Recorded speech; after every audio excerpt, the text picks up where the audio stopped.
Rob, kita melanjutkan pembicaraan kita tadi. Jadi pertanyaan saya selanjutnya adalah bagaimana supaya gangguan mental ini tidak terjadi, tapi dilihat dari sisi si anak remaja itu yang mengalami gangguan mental. Dia harus bagaimana ketika dia merasa sedih gak jelas, nangis gak jelas, marah gak jelas, kan dia tidak menyadari kalau ada gangguan mental pada dirinya. Dia harus ngapain gitu coba sekarang ini? Orang tua, ke BK atau kemana gitu? Iya. Jadi memang betul loh Pak. Jadi banyak sekali itu permasalahan-permasalahan terkait masalah mental itu yang remaja sendiri itu tidak menyadari bahwasanya ada masalah mental pada dirinya kan seperti itu. Nah, jadi sebenarnya adalah yang seperti yang saya ceritakan itu adalah ketika hubungan antara orang tua dan anak ini bisa terjalin dengan optimal, bondingnya itu dapat, otomatis seorang anak Pak, yang memiliki hubungan komunikasi yang bagus dengan orang tuanya, rasa sedikit pasti dia akan cerita. Pak Bu, saya kok ya Pak Bu, ini ada temenku agak ini gimana? Itu cuman Nah, yang menjadi problem adalah ketika remaja-remaja itu tidak memiliki komunikasi yang seperti itu. Bahkan ketemu orang tuanya saja itu takut. Ada banyak sekali remaja yang seperti itu Bapak. Jadi bahkan ayahnya lewat itu langsung pura-pura tidur, saking takutnya. Nah, ini kan menunjukkan bahwasanya ada problem di komunikasi antara orang tua dan anak. Nah, untuk kasus-kasus seperti ini, ya idealnya adalah seorang remaja itu minimal dia bercerita di teman terdekatnya, Bapak. Jadi memang gitu.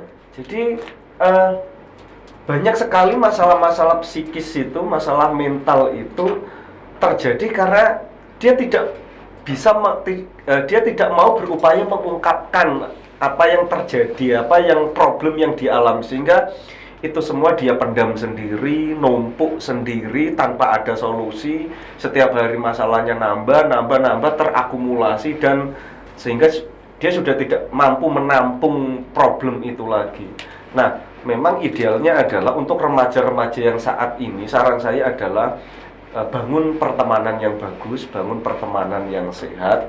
Saya rasa adalah kalian para remaja itu bisa bergabung di komunitas-komunitas yang positif, atau kalau kalian memang termasuk salah satu remaja yang introvert, maksudnya nggak masalah nggak memiliki banyak teman, tapi minimal punya beberapa teman yang memang kamu merasa itu untuk tempat curhatan gitu. Nah, ya pengganti ini tadi, karena memang ada orang tua yang seharusnya di rumah itu yang frekuensinya ketemu setiap saat, tapi memang dia tidak mendapatkan bentuk komunikasi yang sesuai harapan dia. Saya rasa coba deh remaja itu ketika dia merasa ada problem, coba hubungi temennya, bisa ke rumah, atau aku boleh nggak main ke rumahmu. Coba mengungkapkan sedikit demi sedikit, atau cobalah sedikit terbuka ke temannya, sehingga apa? Ketika temannya tahu kamu ada problem, ya sebisa mungkin pasti teman yang baik itu akan minimal kasih solusi. Dan teman yang baik itu pasti tidak akan tinggal diam kok ketika kamu dapat masalah, selama permasalahan itu masih bisa diselesaikan bersama, kan seperti itu. Nah, yang menjadi bahaya itu adalah ketika remaja yang hubungan dengan orang tuanya bagus, terus punya teman dekat, bahkan satu pun tidak punya. Memang ada yang seperti itu Bapak. Nah, itu kalau di sekolah itu guru BK itu harus peka Bapak. Jadi memang itu salah satu tugas guru BK itu, memang tidak hanya nunggu ada siswa ada problem datang ke dia. Tapi sebenarnya menurut saya ketika guru BK itu, karena saya yakin di sekolah itu pasti setiap entah seminggu atau sebulan sekali pasti ada yang namanya rapat komite atau rapat di level sekolahan seperti itu. Pasti ada topik-topik bahasan tentang beberapa siswa.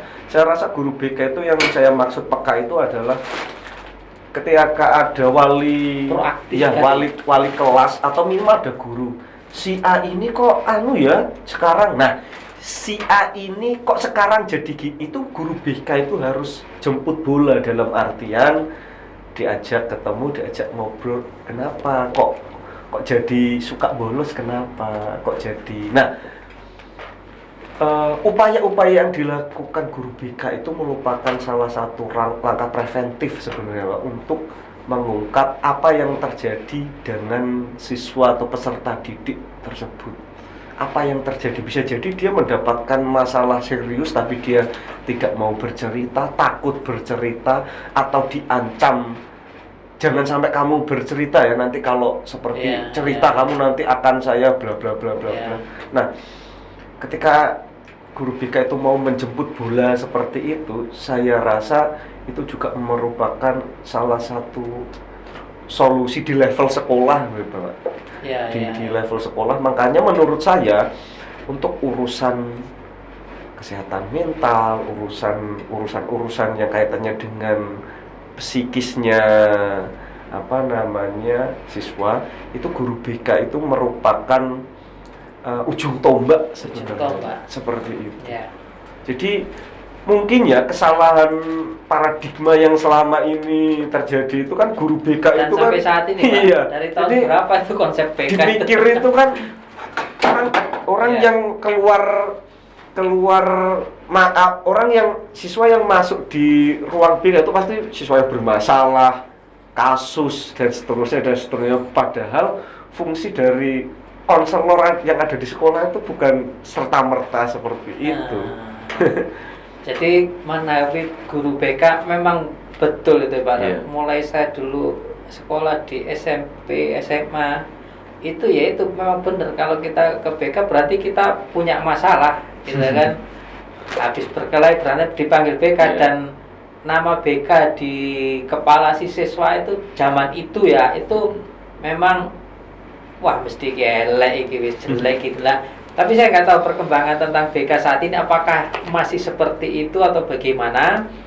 Nah, mungkin nanti kita ada sesi selanjutnya, kita akan bahas tentang paradigma BK, fungsi BK agar lebih optimal dalam hal konsep pendirian BK itu sebenarnya kan bagus gitu. Tapi implementasinya kurang tepat lah, kurang berhasil lah menurut saya. Saya nggak tahu apakah studi terakhir menunjukkan sudah ada peningkatan keberhasilan tentang fungsi BK. Itu nanti mungkin akan kita bahasakan lebih dalam tentang BK, Pak Rob. Jadi mungkin tentang isu kesehatan mental ini, kalau boleh saya simpulkan, berarti tidak hanya dari satu pihak yang harus proaktif untuk mencegah terjadinya gangguan kesehatan mental. Orang tua, si anak sendiri, dan sekolah. Ya mungkin dengan adanya podcast ini, saya berharap bisa memberikan edukasi kepada orang tua, kepada guru-guru BK, kepada sekolah, kepada kepala sekolah, kepada si anak itu sendiri, agar dia terbuka mindsetnya. Oh ternyata begitu tuh duduk permasalahannya, keilmuannya seperti itu loh.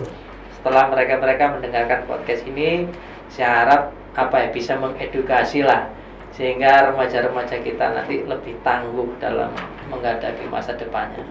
Kira-kira itu Pak Rob. Mungkin kita akan jumpa lagi di podcast berikutnya dengan materi yang lain. Siap, terima kasih Pak Rob. Sama-sama, Pak. Selamat siang.